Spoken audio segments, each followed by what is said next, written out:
आपको ये कहानी पसंद आए तो एक लाइक जरूर करें। ऐसी ही और कहानियाँ देखने के लिए मेरे चैनल को सब्सक्राइब भी कर लें।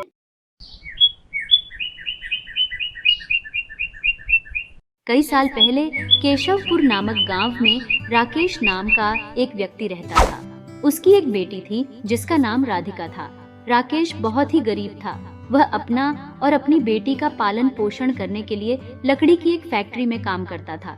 राकेश का सेठ बहुत ही कंजूस और लालची था। राकेश दिन भर काम करता, लेकिन उसका सेठ उसे बहुत ही कम पैसे देता था। एक दिन राकेश अपने सेठ के पास जाता है। सेठ जी, मुझे कुछ पैसों की जरूरत है। आप मुझे मेरी इस महीने की तनख्वाह दे दीजिए। राकेश, अभी मेरे पास पैसे नहीं हैं, आ जाएंगे तो दे दूंगा।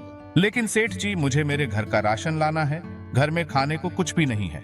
बोला ना राकेश, आ जाएंगे तो दे दूंगा। अब जाकर काम कर। राकेश दुखी होकर वहां से चला जाता है और काम करने लगता है, लेकिन उसे वही चिंता सता रही थी कि मैं आज घर राशन लेकर कैसे जाऊंगा।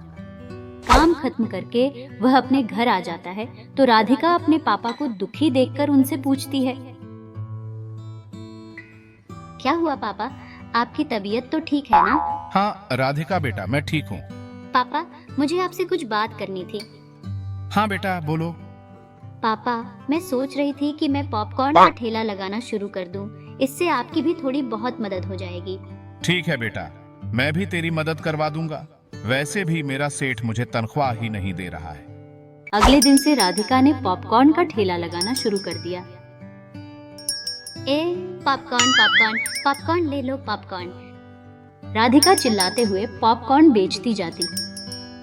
शुरुआत में उसके पॉपकॉर्न केवल बच्चों ने ही आकर खरीदे। धीरे धीरे बड़ों ने भी आकर राधिका के पॉपकॉर्न खरीदना शुरू कर दिया। पहले ही महीने में राधिका की बहुत ही अच्छी कमाई हुई।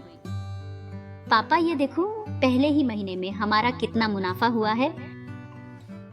अब रोज राधिका ऐसे ही मेहनत करती गई। उसके ठेले पर बहुत ज्यादा भीड़ बढ़ने लगी और दिन प्रतिदिन उसकी कमाई और ज्यादा बढ़ने लग गई।